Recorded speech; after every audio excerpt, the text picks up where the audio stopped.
صلاة الله سلام الله. Bismillah wassalatu wassalamu ala rasulillah wa ala alihi wa sahbihi wa mawalah wa la hawla wa la quwata illa billahi wa ba'du.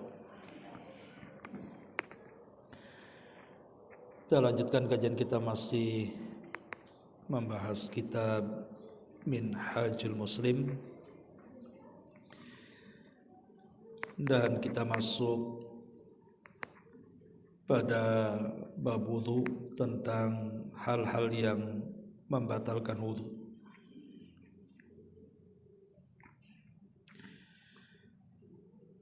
Ma'asyiral muslimat yang dimuliakan Allah Subhanahu wa taala. Di sini pengarang menyebutkan 7 perkara yang merupakan pembatal dari pembatal wudu.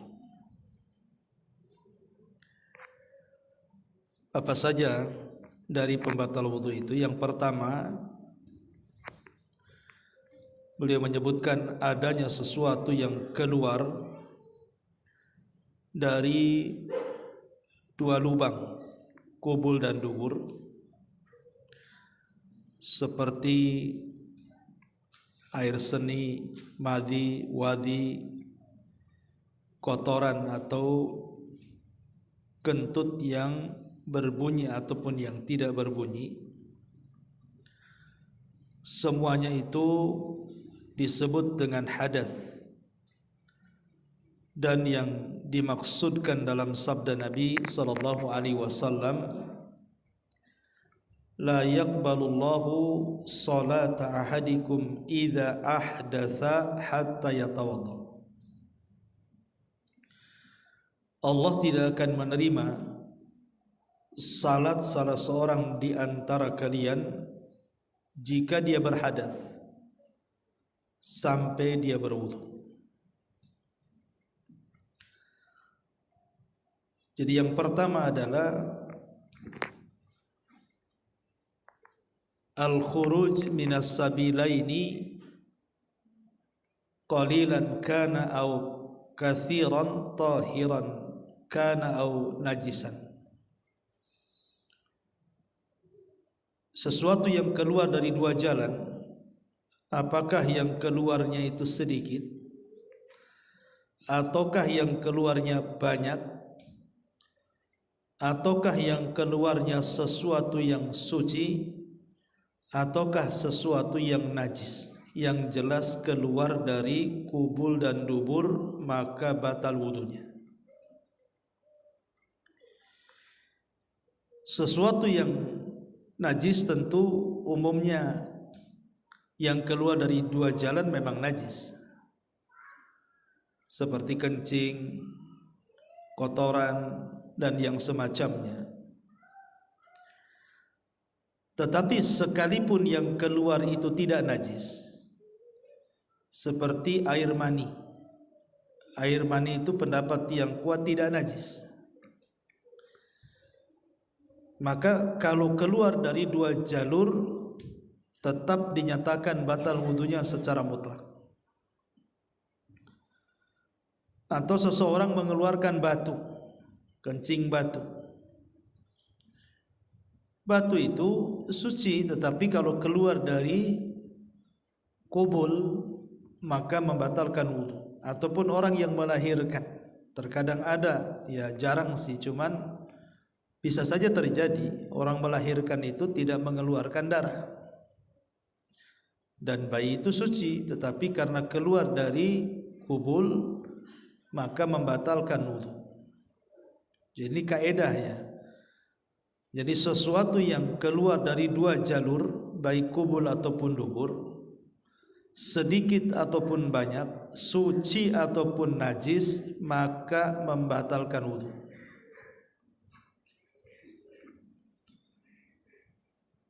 Orang kentut itu kan tidak najis, tetapi karena keluar dari dubur maka membatalkan wudu. Ini yang pertama ya. Apa saja Bu, pokoknya yang keluar dari dua lubang kubul dan dubur maka bisa membatalkan wudu. Kemudian yang kedua di sini juga disebutkan tertidur dengan lelap. Jika pelakunya itu tertidur dalam keadaan berbaring, berdasarkan sabda Nabi sallallahu alaihi wasallam, al-ainu wika'us sanati, faman nama falyatawadda. Mata itu adalah tali pengikat dubur. Barang siapa yang tertidur hendaklah dia berwudu.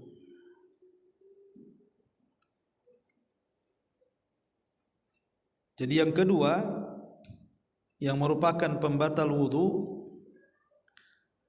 adalah tidur. Tidur itu membatalkan wudu. Cuman di sini pengarang mengatakan bahwa tidur yang membatalkan wudu itu dalam keadaan berbaring. Berarti kalau tidurnya tidak dalam posisi berbaring, umpamanya duduk, menurut pendapat pengarang tidak batal wudunya.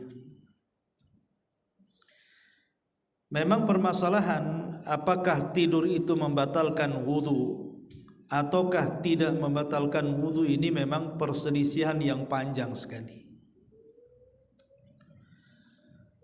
Ada yang mengatakan bahwa tidur itu membatalkan wudu secara mutlak dalam kondisi tidur apapun, mau baring, mau duduk, mau nyandar, mau berdiri. Yang jelas dia tertidur, baik tidurnya banyak ataupun sedikit, maka pendapat yang pertama batal wudunya. Dan ini pendapat Al-Hasan Al-Basri, kemudian juga pendapat Ishaq berdasarkan hadis Safwan ibn Asal radhiyallahu an yang disebutkan bahwa karena Rasulullah sallallahu tidak melepas sepatu-sepatu kami selama 3 hari kecuali karena junub. Tetapi kalau hanya sekedar berak, kencing ataupun tidur, maka tidak perlu melepas sepatu, cukup berwudu saja. Dari hadis ini menunjukkan bahwa wudu itu pembatal, tidur itu pembatal wudu. Dan di sini umum, dalam kondisi apapun, sedikit ataupun banyak, maka tidur itu membatalkan wudu. Tetapi pendapat yang lain, pendapat yang kedua, tidur itu justru tidak membatalkan secara mutlak. Ini kebalikan justru ya. Kalau yang tadi mutlak batal, ini pendapat yang kedua pula tidak batal secara mutlak. Karena ada hadis Anas bin Malik, sahabat itu pernah mereka menunggu salat Isya sampai terkantuk-kantuk. Bahkan ketika mereka tidur itu sampai termanggut-manggut kepalanya. Ketika datang salat Isya mereka tidak berwudu, langsung salat. Ini dikeluarkan Imam Muslim hadisnya. Hadis Anas bin Malik ini.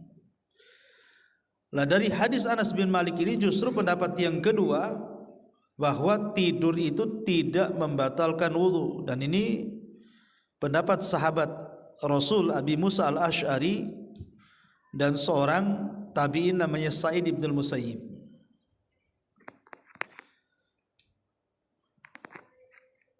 Kemudian pendapat yang ketiga,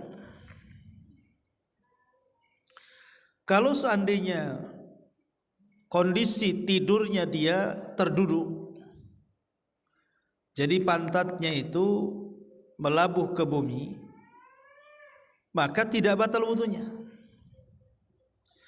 Tapi kalau seandainya tidurnya selain daripada itu, berbaring, entah terlentang, entah kemudian ke lambung kanan kiri, maka batal wudunya.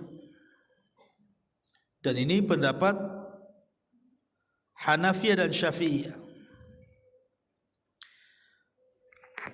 Kemudian pendapat yang keempat, bahwa tidur itu membatalkan wudu kecuali kalau tidurnya sebentar.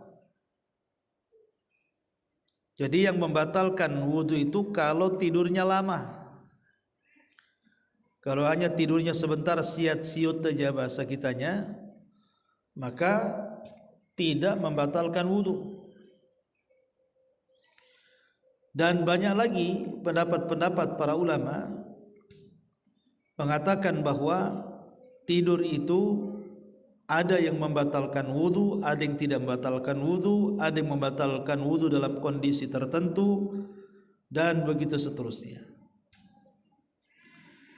Tetapi para ulama kemudian mereka mengatakan bahwa tidur yang membatalkan wudu itu adalah tidur yang lelap.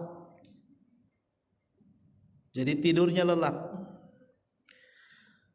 Kalau tidurnya tidak lelap, umpamanya ibu sedang tertidur, kemudian handphone bunyi, ibu langsung bangun, artinya kan ibu tidak lelap karena paham di sekitarnya.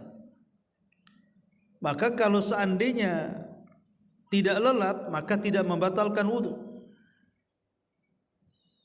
Jadi kalau seandainya tidurnya tidak lelap, tidak membatalkan wudu. Jadi yang membatalkan wudu itu kalau terlelap, tidak paham di sekitarnya, mau sebentar mau lama, yang jelas dia tidak tahu di sekitarnya, maka batal wudunya.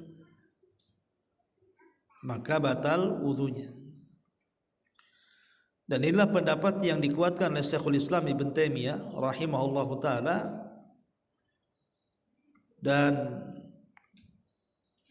yang dipilih oleh Syekh bin Baz, Syekh Utsaimin, Lajnah Daimah, dan wallahu alam ini yang sahih. Wallahu alam. Jadi definisi tidur membatalkan wudu itu antara lelap dan tidak lelapnya, bukan dalam kondisi duduk ataukah berbaringnya. Jadi kalau seandainya ibu hanya tidur sebentar, kemudian masih mendengar di sekitarnya, masih tergugah kalau ada bunyi-bunyi di sekitarnya, berarti tidak lelap tuh. Lah yang seperti ini tidak batal wudunya. Tapi kalau sama sekali tidak mengetahui di sekitarnya, mau sebentar mau lama, maka itu membatalkan wudu. Wallahu a'lam. Kemudian yang ketiga, di sini tertutup akal dan hilangnya kesadaran.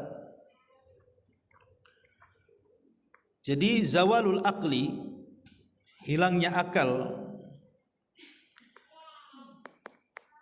entah karena pingsan disebutkan di sini, entah karena mabok, entah karena gila,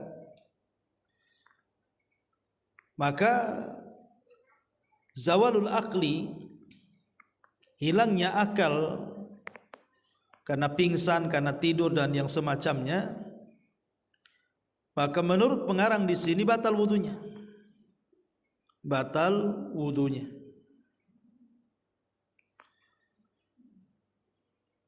Kemudian beliau mengatakan karena saat akal itu tertutup, niscaya seseorang tidak akan mengetahui apakah wudunya itu batal dengan keluarnya kentut misalnya atau tidak. Jadi itu disebut madinatu al-hadath nama ibu ya. Jadi diduga ketika hilang akal itu dia mengeluarkan sesuatu, entah itu kentut dan begitu seterusnya. Karena ada satu kisah, jadi ada seorang ulama namanya Ishaq ibn Rahawayh. Ishaq ibn Rahawayh. Ishaq ibn Rahawayh ini kan salah satu ulama Syafi'i yang berpendapat bahwa orang yang tidur duduk itu tidak batal wudunya. Itu pada awal pendapatnya. Jadi satu hari dia ke masjid, kemudian di samping dia itu ada orang yang tertidur sambil duduk. Tiba-tiba kemudian dia mengeluarkan suara. Lah orang yang tidur sambil duduk ini tidak tahu kalau dia mengeluarkan suara kentut. Kemudian setelah datang waktu sholat, tiba-tiba kemudian orang ini langsung sholat. Jadi ditegur oleh Ishaq ibn Rahawayh ini, yang di zamannya menjadi Syekhul Islam. Dia mengatakan, tawadda ya fulan, wudu engkau wahai fulan, karena tadi waktu kau tidur duduk itu kau mengeluarkan suara. Tiba-tiba kemudian orang ini marah kepada Imam Ishaq dan mengatakan, engkau yang bersuara bukan aku, katanya. Aku tidur dalam posisi duduk. Jadi orang ini tidak wudu lagi, langsung sholat. Lah sejak itulah maka Ishaq ibn Rahawayh berpendapat bahwa orang yang tidak sadar ini, dia tidak tahu kalau dia kentut atau tidak kentut, makanya dia meninggalkan pendapatnya. Itulah orang yang hilang akal itu kan tidak tahu, Bu. Inilah penyebabnya kenapa orang hilang akal itu bisa membatalkan wudu. Ya karena memang dia nggak sadar gitu ya. Entah karena pingsan, entah karena mabuk, entah karena gila, entah karena tidur, entah karena pingsan dan yang semacamnya. Ini yang ketiga. Kemudian yang keempat,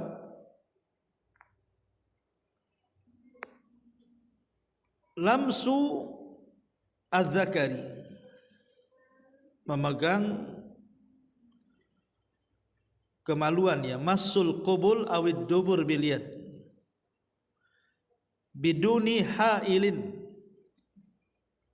memegang kemaluan dengan bagian dalam telapak tangan serta jari-jari tangan tanpa ada penghalang. Berdasarkan sabda Nabi sallallahu alaihi wasallam, man massa dzakarahu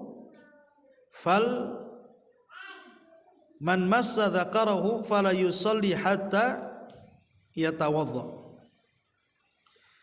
Barang siapa yang memegang kemaluannya, hendaklah dia tidak salat sehingga dia berwudu.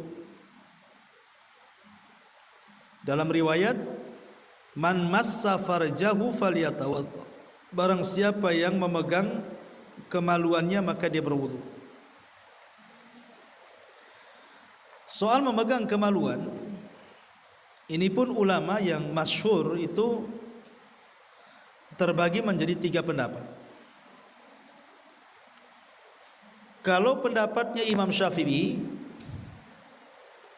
maka memegang kemaluan itu maksudnya tanpa penghalang, ya Bu ya, maka batal secara mutlak. Apakah ketika dia memegangnya syahwat ataupun tidak syahwat, ataukah dia memegang kemaluannya sendiri atau kemaluan orang lain. Seperti mamanya ibu memandikan mayat, untuk membersihkan kemaluan si mayat, kan kemaluan orang namanya kan, atau menceboki anak-anak kan gitu, atau memegang kemaluan suaminya. Pokoknya kata mazhab Syafi'i, apakah memegangnya itu kemaluan sendiri atau orang lain, ataukah dia memegangnya itu syahwat ataukah tidak syahwat, maka dalam mazhab Syafi'i memegang kemaluan itu batal secara mutlak. Batal secara mutlak. Pendapat yang kedua, pendapat Imam Ahmad. Kalau pendapat Imam Ahmad itu, lihat Bu, apakah memegangnya dengan syahwat ataukah memegangnya tanpa syahwat. Kalau memegangnya dengan syahwat, maka batal wudunya. Kalau memegangnya dengan syahwat, maka batal wudunya. Tetapi kalau seandainya memegangnya tanpa syahwat, maka dalam mazhab Ahmad itu tidak batal wudunya, Bu. Berarti yang menentukan batal dan tidaknya wudu dalam mazhab Ahmad itu antara syahwat dan tidak syahwat. Kalau syahwat batal wudunya, kalau tidak syahwat tidak batal wudunya. Ini dalam mazhab Ahmad ya. Tapi dalam mazhab Abu Hanifah justru tidak batal secara mutlak. Dalam mazhab Abu Hanifah dan termasuk juga mazhab Malik mengatakan tidak batal wudunya kecuali kalau mengeluarkan sesuatu setelahnya. Tapi kalau tidak mengeluarkan sesuatu setelahnya, maka tidak batal wudunya. Itu dalam mazhab Abu Hanifah. Ya. Ma'asyiral muslimat yang dimuliakan Allah Subhanahu wa taala, wallahu alam, dari tiga pendapat ini saya cenderung kepada pendapat yang kedua, yaitu pendapat Imam Ahmad. Kenapa? Karena ada penggabungan dua riwayat.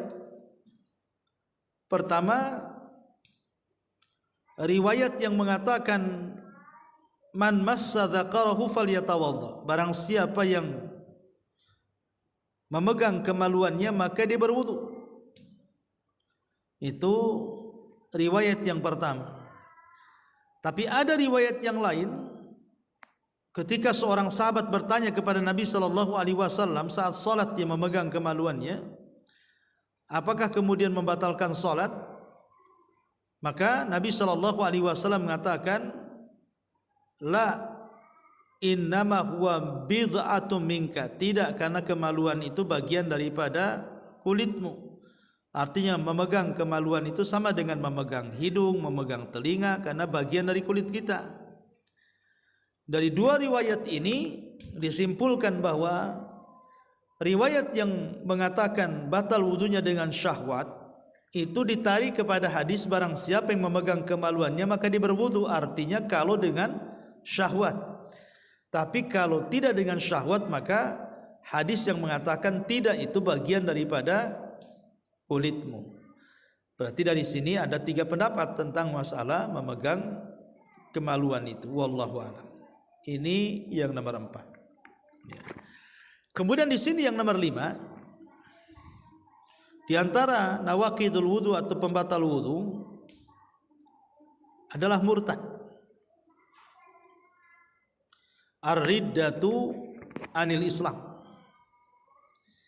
Murtad dari Islam.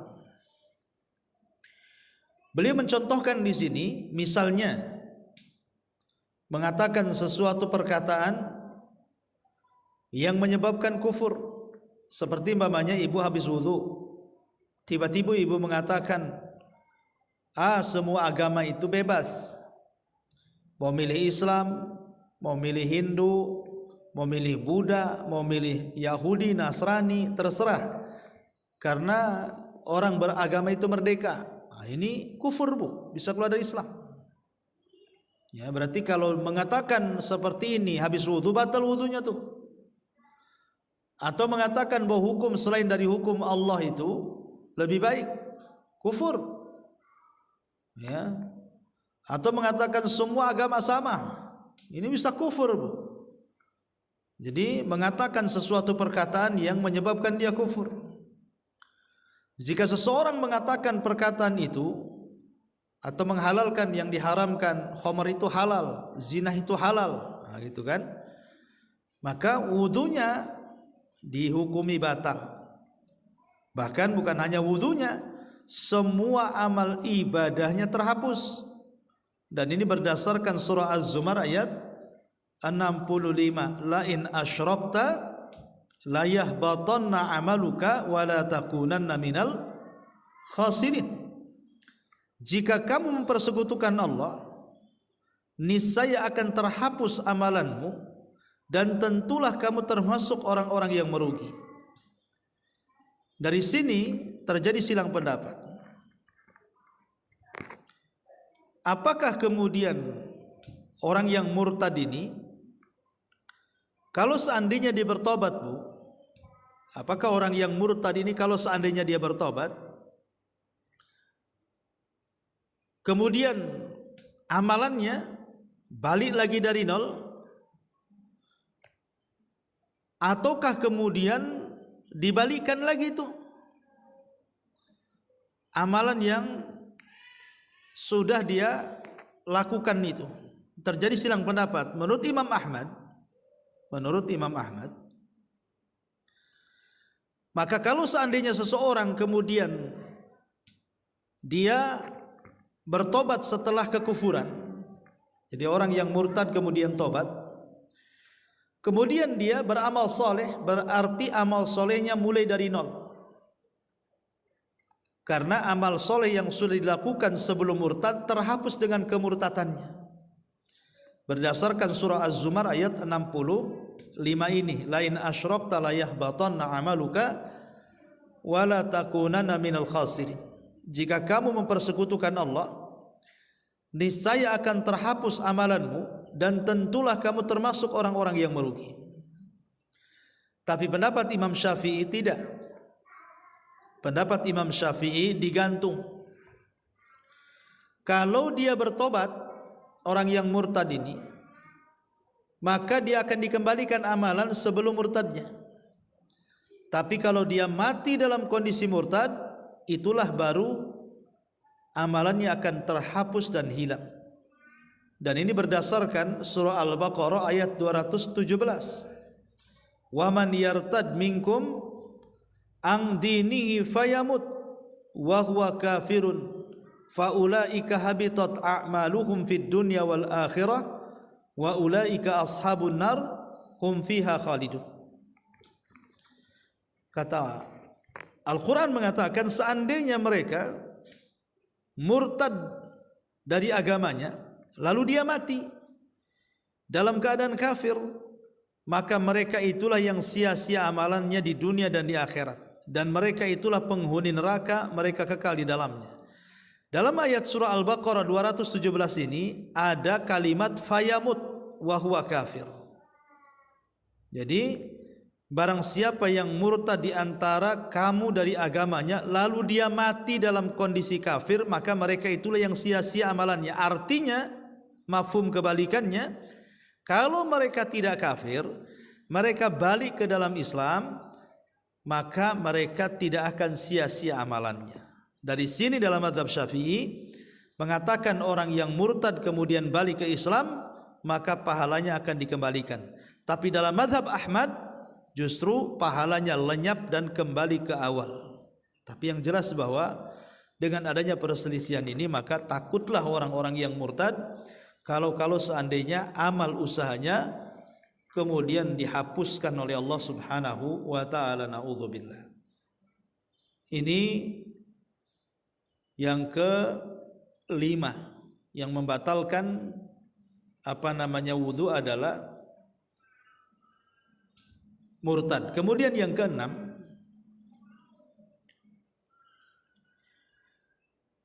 memakan daging unta.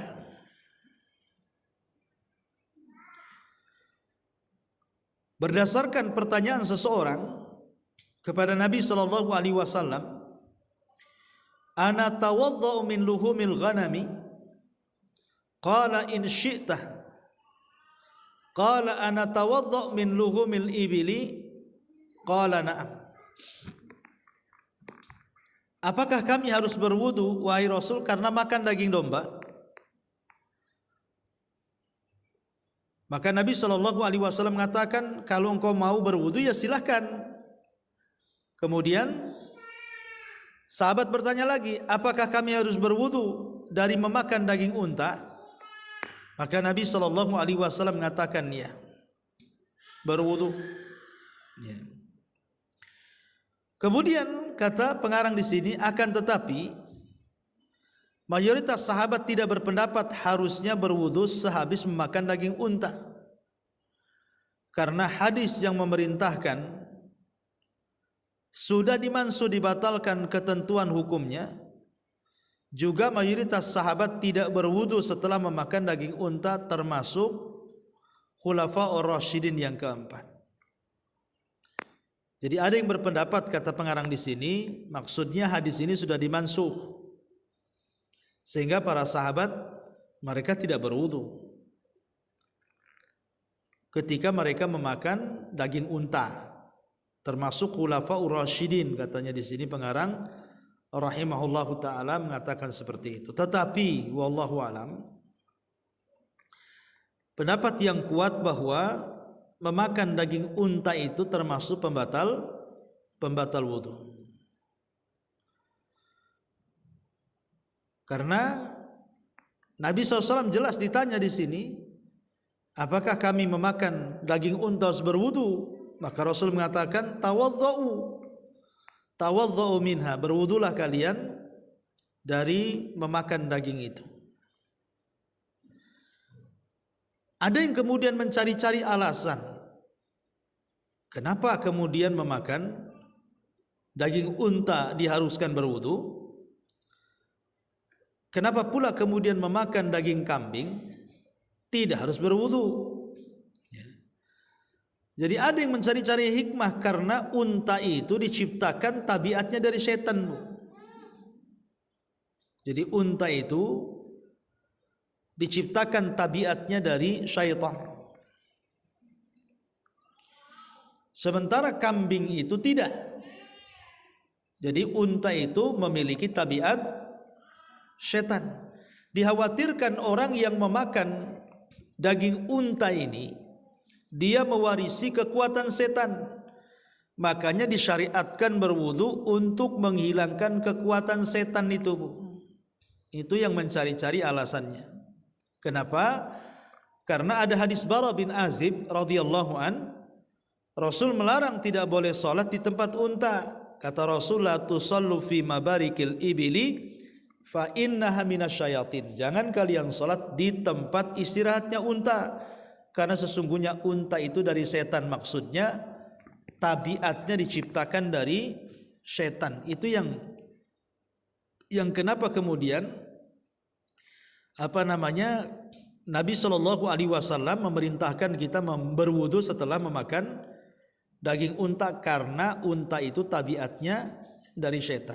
Yang kedua, karena daging unta itu dia memiliki pengaruh yang cukup dahsyat kepada tingginya tekanan darah. Sehingga kalau orang habis makan daging unta itu mudah marah, Bu, karena tekanan darahnya naik. Makanya kemudian wudu ini mendinginkannya supaya menurunkan tekanannya. Tapi yang jelas bahwa kata Syekh Utsaimin rahimahullahu taala, apakah hikmahnya ini diketahui atau tidak? Maka yang jelas Nabi Shallallahu Alaihi Wasallam memerintahkan kita untuk berwudu selepas makan daging unta, ya sudah berwudu. Ini kan yang mencari-cari hikmahnya ya. Kenapa kok kalau daging kambing tak wudu, daging unta kok wudu? Itu saja sih. Sekalipun tidak diketahui apa hikmah ataupun faedahnya, maka kewajiban kita, kata Syekh Utsaimin, adalah fa'alaina at-taslim wal inqiyad. Kita wajib taslim, menerima apa adanya dan tunduk dengan syariat yang diperintahkan Nabi sallallahu alaihi wasallam. Ini yang keenam. Kemudian yang kelima, di sini menyentuh wanita disertai syahwat. Karena menginginkan syahwat itu sama seperti adanya syahwat yang bisa membatalkan wudu dengan dalil bahwa seseorang yang menyentuh kemaluan diperintahkan berwudu karena menyentuh kemaluan dapat membangkitkan syahwat. Dalam kitab Al-Muwatta terdapat sebuah riwayat yang menjelaskan bahwa Ibnu Umar radhiyallahu an berkata, "Qublatur rajuli imra'atahu wa jassuha biyadihi minal mulamasati faman qabbala imra'atahu aw jassaha fa alaihi alwudu. Kata Ibnu Umar, seorang suami yang mencium dan meraba-raba istrinya adalah bagian dari mencumbu. Maka barang siapa yang mencium dan meraba-raba istrinya, hendaklah dia berwudu. Jadi bersentuhan laki-laki dengan perempuan ini memang menjadi khilaf ulama, ya kan. Apakah kemudian memegang apa namanya ataupun menyentuh kulit istri ataupun mungkin mahramnya itu membatalkan wudu atau tidak? Memang ini menjadi polemik para ulama, Bu, ya.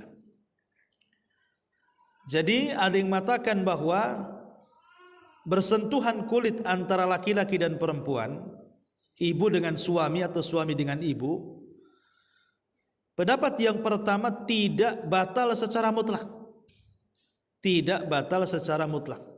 Walaupun ada syahwat. Walaupun ada syahwat. Ya, kecuali kalau dia mengeluarkan sesuatu dari kubul dan duburnya, lain kan itu.